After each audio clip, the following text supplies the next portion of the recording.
Jadi begini ya, Bu Ana ini setidak-tidaknya merasalah dipermainkan. Waktu itu dikasih janji-janji manis itu ya. Biasa kalau bahasa Jawa Timurnya itu garangan, Pak. Garangan. Garangan. Ya. Bu, yang mau ditegaskan adalah pertanyaan di pertama tadi, di awal tadi, bahwa si bapak itu apakah sama dengan dengan subjek yang diperkarakan oleh Pak Zaini dan Pak Sudar atau bukan?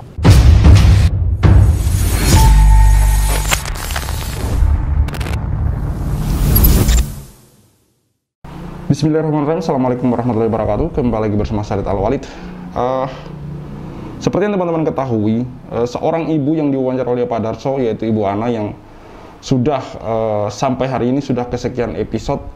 Saya terus terang sempat jengkel dengan sosok Ibu Ana ini, yang kok kenapa tidak disebutkan saja namanya gitu, nama si bapak yang dimaksud. Yang dalam cerita ini Ibu Ana menceritakan bahwa si bapak ini sudah menikahinya, padahal si bapak ini sudah punya istri, lalu kemudian menceraikannya begitu saja. Bahkan menceraikannya itu tidak main-main, menceraikannya itu Ibu Ana ini diceraikan oleh si bapak yang menikahinya secara siri ini lewat pesan message, teman-teman, lewat BBM kalau tidak salah waktu itu, yaitu BlackBerry Messenger, teman-teman. Ibu Ana ini dinikahi 2011, teman-teman, dan dijanjikan berbagai macam janji yang kata Ibu Ana tidak ditepati. Bahkan Ibu Ana seolah-olah kayak di prank gitu. Ya, saya mau katakan bahwa di 6 episode sebelumnya saya merasa jengkel dengan Ibu Ana ini. Kenapa nggak diungkapkan saja nama si bapak ini biar kelar masalahnya. Namun di episode ke-7 ini saya sadar bahwa menjadi Ibu Ana juga tidak mudah gitu dan berat. Padahal posisi Ibu Ana di sini adalah korban. Kenapa saya katakan itu? Bahwa di episode ke-7 ini Pak Darso Arif mewawancarai Ibu Ana ini bersama dengan Pak Zain Mustafa. Dan Pak Zain Mustafa di sini posisinya sebagai advokat. Ibu Ana di sini merasa sudah terganggu atau terancam bahwa justru dia akan mendapat masalah besar. Di sini saya sadar bahwa memang orang yang dimaksud adalah Ibu Ana ini, yang dimaksud oleh Ibu Ana ini bukan orang kecil, orang berpengaruh, orang berduit, bahkan sekarang masuk ke politik. Yang mana dari clue-clue yang disampaikan oleh Pak Darso Arif, Pak Zain Mustafa, dan kemudian Ibu Ana saya melihat tidak menolak itu. Saya yakin 99% kemungkinan besar ini adalah memang Yusuf Mansur, karena dari judul yang ditayangkan oleh Jia TV juga mengatakan bahwa, dan memang di situ ada juga dalam video itu bahwa yang si bapak yang dimaksud oleh Ibu Ana itu yang menikahinya di 2011 secara siri, yang tadi saya ceritakan di awal itu sama dengan yang ditangani oleh Pak Zain Mustafa. Yang ditangani oleh Pak Zain Mustafa, apalagi kalau bukan kasus yang beririsan dengan Yusuf Mansur atau kasus yang menyeret nama Yusuf Mansur, teman-teman. Mari kita simak wawancara Pak Darso Arif, Zain Mustafa, dan Ibu Ana. Selasa ini ya Pak? Iya. Saya, Pak Zaini Mustafa, Pak Sudaryanto kebetulan di Bandung. Saudara-saudara mungkin tahu lah apa yang dilakukan atau dilaksanakan Pak Zaini, agenda Pak Zaini di Bandung sudah tahu gitu Pak. Kebetulan juga setelah dari pengadilan negeri tadi, dari suatu tempat makan, ada Ibu Ana di Bandung. Bertemulah kami semua dengan Bu Ana, jadilah video ini, Bu Ana. Gitu. Bu Ana nggak sengaja ya Pak? Nggak sengaja. Bu Ana di Bandung dalam rangka apa, Bu Ana? Ada kerjaan, ada urusan dikit aja sebentar. Gitu ya? Iya. Bu Ana tahu dong yang ditangani oleh Pak Zaini dan Pak Sudar selama ini di Bandung? Tahu dong, kan saya ikutin channelnya Bapak. Oh, tahu lah. si Pattern nih Bu? Iya. Karyawan Pattern. Yang Bu Ana tahu Pattern itu sejauh mana Bu? Pernah dulu mengaku Ibu pernah dulu bahwa pernah di Pattern ya? Yang Ibu Pernah. Iya. Saya dulu pernah ngajar bahasa Inggris untuk karyawannya. Iya, berapa bulan saya lupa. Tahun 2018. Sebelum COVID lah. Iya, karyawan Pattern. Karyawan Pattern iya. Ngajarin bahasa Inggris. Iya, ada English class dengan saya. English class. Ada. Sebenarnya yang meminta Bu Ana untuk mengajar di Pattern siapa? Pak dulu almarhum atau? Iya, saya ketemu almarhum juga. Yang mengakses saya almarhum. Iya. Tapi saya dikenalkan sama seseorang dulu, lupa jabatannya apa ya? Iya. Direktur operasional kah gitu, saya lupa. Iya. Di bawahnya Pak Hari. Kemudian saya dikenalkan sama beliau, baru di ACC.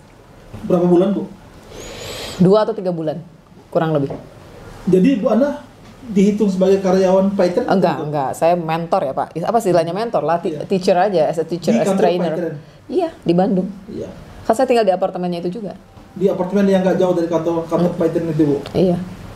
Nah, yang Ibu dengar kasus yang ditangani oleh Pak Zeni ini, apa pendapat Bu Ana soal? Kalau itu saya no comment Pak. Bingung mau ngejawabnya karena nggak terkait. Dari 14 karyawan yang diadvokasi oleh Pak Zeni itu ada yang Ibu kenal? Nggak ada yang saya kenal. Tapi pernah mengajar? Tapi kayaknya ada satu deh, saya lupa namanya. Saya pernah sih tatapan muka, tapi yang lainnya enggak. Atau ya? Mungkin kenal wajah, tetapi tidak kenal nama. Karena kan banyak tuh, karyawannya kan banyak Pak. Iya. Terus kelasnya saya kan juga banyak, jadi kelas ini isinya siapa-siapa. Saya jadi nggak hafal semua. Oh gitu. Tapi Pak Bu Ana tahu ya masalah yang ditangani Pak Zeni? Tahu. Saya ikuti dari awal. Tahu. Kalau Pak Zeni, Pak Suter ikut nggak pengakuan Bu Ana selama ini? Lah saya tuh malah ini. Sebenarnya posisinya Bu Ana ini kenapa nggak mau nyebutkan hanya bapak-bapak gitu, hanya bapak itu. Nah, sekarang karena ada di sini mau saya todong nih, ya kan? Siapa Bu Ana yang disebut bapak ini itu, bapak itu? Yang mana? Itu pertanyaannya begini, mungkin begini pertanyaannya, Bu. Gimana? Si bapak itu yang Ibu maksud itu, itu ada bersinggungan nggak, atau ada berhubungan nggak, atau jangan-jangan si bapak itu objeknya, subjeknya sama dengan perkara yang sedang ditangani oleh Pak Zeni di Bandung ini, Bu? Iya, itu nanti dijawab minggu depan. Nah, jadi kan didampingi Pak Zaini juga ya? Iya. Ya, dari sini saya yakin bahwa kemungkinan besar memang ini ya Yusuf Mansur, siapa lagi gitu. Dan kalau ini memang benar-benar Yusuf Mansur, maka saya sudah tidak bisa berkata-kata apalagi. Kasus orang ini dari berbagai lini ya, dari berbagai bidang. Kalau memang ini benar ya, karena di sini Pak Darso menanyakan apakah ya subjek yang dimaksud si bapak itu sekarang sedang berurusan dengan Pak Zaini Mustafa. Ibu Ana coba menjawab ya, nanti minggu depan jawabnya kan pengacaranya juga Pak Zaini Mustafa. Ini clue yang sangat kental sekali mengarah bahwa ya memang Yusuf Mansur gitu loh. Nanti dijawab minggu depan. Minggu depan gitu. Ya, saya punya sangka yang kuat, jangan-jangan subjeknya sama gitu. Dia lagi mau minta tolong Pak Zaini, lagi mau minta tolong untuk dampingi. Nah, oke, minta tolong Pak Zaini sebagai pengacara atau sebagai orang biasa? Sebagai pengacara kali ya Pak ya? Ya pengacara lah, dampingi. Kalau ada apa-apa, upaya hukumnya, akibat hukum dan lain sebagainya. Tadi Bu Ana kan bilang seperti itu, Pak. Ya. Memang dalam pengakuan Bu Ana ada apa menyenggol-nyenggol masalah hukumnya? Sebenarnya sudah jelas sih sebenarnya kan. Itu juga gitu. Artinya sudah jelas orangnya itu dan lain sebagainya. Cuman saya selaku pengacara kan ngelindungi hak privasi klien saya. Jadi biar Bu Ana sendiri yang ngomong gitu. Iya. Yang jelas beliau sudah secara lisan sudah menunjuk kalau ada apa-apa Pak saya tolong didampingi ya Bu ya. Pak, paling mungkin nggak Pak masalah hukum yang menimpa umpamanya ya ke Bu Ana dari pengakuan Bu Ana itu kira-kira menurut Pak Zaini yang menjadi masalah hukum di mananya Pak? Kira-kira Pak? Jadi begini ya, Bu Ana ini setidak-tidaknya merasalah dipermainkan. Waktu itu dikasih janji-janji manis itu ya. Biasa kalau bahasa Jawa Timurnya itu garangan Pak. Garangan. Ya. Kalau bahasa Sumateranya itu musang Pak. Gitu. Musang? Oh iya musang. Ya. Atau dalam bahasa preman bajingan. Bahasa yang diketahui umum ya bajingan, dancuin, itu Pak. Nah, Bu Ana ini merasalah waktu itu dijanjikan sesuatu. Banyak Pak, bukan sesuatu Pak. Iya, sesuatu yang banyak. Sesuatu yang banyak. Kemudian sempat dinikahi siri ya Bu ya. Ya sempat dinikahin siri. Yang janjinya mungkin juga akan diresmikan dan lain sebagainya. Terus kemudian janji-janji manis itu tidak terlaksanakan. Ya termasuk Bu Ana saat ini mungkin ya sedikit juga agak, karena kan mereka harus meninggalkan pekerjaan yang lama. Sementara pekerjaan yang baru tidak diberikan, kemudian janji-janji manisnya tidak dipenuhi, kemudian ditinggal begitu saja. Itu kan sebenarnya menyakitkan. Ya mungkin jadi tarbiyah ketika Bu Ana nanti mengungkapkan siapa itu, siapa dia, terus kemudian walaupun jelas siapa itu, siapa dia, tetapi menjadi ibroh bagi semua umat, kaum wanita lah terutama ya, kaum wanita, terus kemudian menjadi tarbiyah juga gitu Pak, agar kaum wanita suatu saat itu berhati-hatilah begitu. Bu Ana, Pak Zaini yang mau saya tanya adalah Bu Ana berencana memakai jasa Pak Zaini. Ini dalam rangka untuk menggugat atau menuntut si bapak itu, atau untuk memproteksi Bu Ana dari akibat-akibat hukum Pak Zaini? Ya, dua-duanya Pak. Dua-duanya. Satu, ketika nanti Bu Ana itu menyampaikan ini kepada publik kan tentu ada konsekuensi. Artinya tentu ada efek hukumnya juga, begitu kan. Nah, terus kemudian bagaimana nanti ketika ini ada efek hukum dan lain sebagainya, tentu saya sebagai lawyernya tentu akan memprotek itu. Tetapi ketika Bu Ana ini ternyata hanya diberikan janji-janji palsu, kalau nanti memang saya temukan memang ada dokumen dan lain sebagainya, yang janji-janji palsu itu yang perlu kita gugat gitu Pak. Kalau ada dokumennya Pak? Iya, atau kita tuntut begitu. Kalau ada dokumennya Pak? Iya. Kalau nggak ada gimana Pak?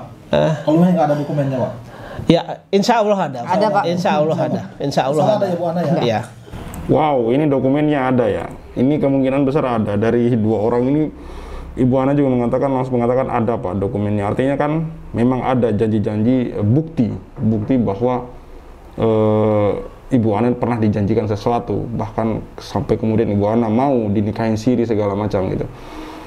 Dan nanti kita lihat saja ke depan teman-teman, ini sepertinya sesuatu hal yang memang layak, seperti apa yang dikatakan oleh Pak Zaini Mustafa, bahwa bisa menjadi ibrah juga buat yang lain gitu, pelajaran bahwa tidak kemudian gelar atau nama besar seseorang itu menjamin bahwa karakternya itu bisa dipercaya teman-teman. Baik, kita lanjutkan. Oke, terlepas dari ini saya boleh tanya yang lain ya Pak? Iya, baik. Bu Ana, ini saya tanya yang lain. Dalam perkawinan itu yang menjadi masalah hukum itu biasanya apa Pak? Terlepas dari kasus atau masalah Bu Ana Pak? Kebetulan walaupun Bu Ana ini sebenarnya korban ya, tapi masih beruntung juga Pak. Salah satu keberuntungannya adalah tidak adanya keturunan di antara perkawinan ini. Kalau ada perkawinan ini tentu ada yang dirugikan juga, Bu Ana juga dirugikan, keturunannya juga dirugikan kan begitu Pak. Untungnya tidak ada keturunan ya Bu ya. Itu kalau ada keturunan kan tidak terlindungi juga keturunannya. Kalau itu hanya nikah siri Pak. Apalagi ini garangan yang tidak bertanggung jawab gitu, musang yang tidak bertanggung jawab itu. Iya. Sekarang lagi ngetren soalnya garangan tuh Pak. Iya. Lagi ngetren di masyarakat ya. Ya kalau lebih umumnya tahun-tahun berapa tuh disebut playboy lah Pak. Kalau sekarang tuh garangan, kita pakai produk dalam negeri aja Pak. Iya. Biar mudah dimengerti. Ke Bu Ana, dengan meminta Pak Zaini untuk menjadi penasihat hukumnya Bu Ana, ini saya mau tanya, berarti Bu Ana serius dong ini masalah dengan si bapak itu mau dipublish atau gimana Bu? Serius. Kalau nggak ngapain saya bela-belain terus-terusan lanjut dengan bapak? Ya. Maksudnya kalau begitu Ibu tampil lebih luas lagi walaupun ini sudah masalah sudah publik juga ya. Tampil pada media yang lain, berarti Bu Ana mau benar-benar mau menyebut si bapak itu. Iya. Dan Ibu Ana khawatir ini menjadi masalah hukum sehingga minta Pak Zaini. Iya. Pak Zaini dan Pak Suter selama ini kan menangani kasus-kasus yang menimpa orang-orang yang berhubungan bisnis dan lain sebagainya dengan Yusuf Mansur gitu. Yeah. Kalau kasus Bu Ana ini, kesiapan Pak Zaini bagaimana Pak kalau jadi ini diadvokasi atau memproteksi Bu Ana? Iya, kalau persiapannya karena ini sudah pekerjaan ya Pak, yang sudah puluhan tahun ya biasa-biasa saja Pak. Tidak ada yang dianggap berat, cuman harus serius segala pekerjaan begitu aja Pak. Gitu ya? Iya. Gimana Pak? Tidak ada khusus persiapan. Bu Ana dalam minggu depan ya Bu Ana mau preskon ya? Iya Pak. Sekali lagi sebelum saya kita tagih nanti preskonnya. 2 hari deh, 2 hari lagi enggak? Minggu depan Pak, minggu depan. Insya Allah minggu depan. Oke, minggu depan Bu Ana mau berbicara dan kita video lagi Bu ya. Bu, yang mau ditegaskan adalah pertanyaan di pertama tadi, di awal tadi, bahwa si bapak itu apakah sama dengan dengan subjek yang diperkarakan oleh Pak Zaini dan Pak Sudar atau bukan? Iya, nanti jawabannya minggu depan. Okay. Jawabannya minggu depan. Kita ikuti terus pengakuan. Yang jelas sedikit bocoran, yang jelas dari saya. Yang jelas dulu dielu-elukan orang, ya kan? Diangkat-angkat nama besar dan lain sebagainya. Tapi sekarang insya Allah sudah terpuruk, Pak. Terpuruk ya. Iya.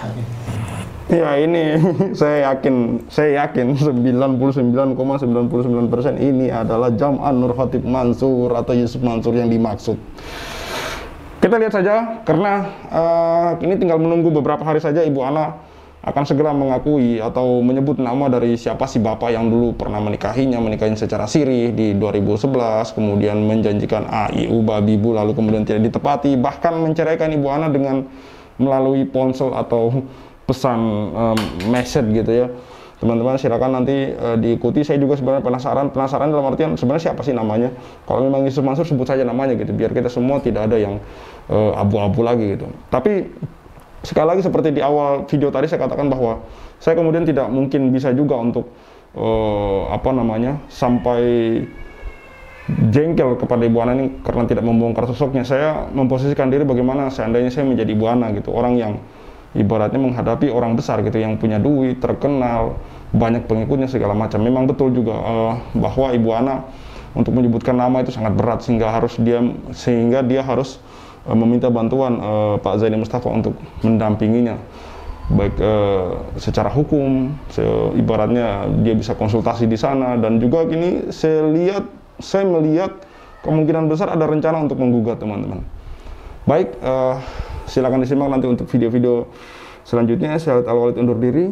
Wassalamualaikum warahmatullahi wabarakatuh. See you on the next videos.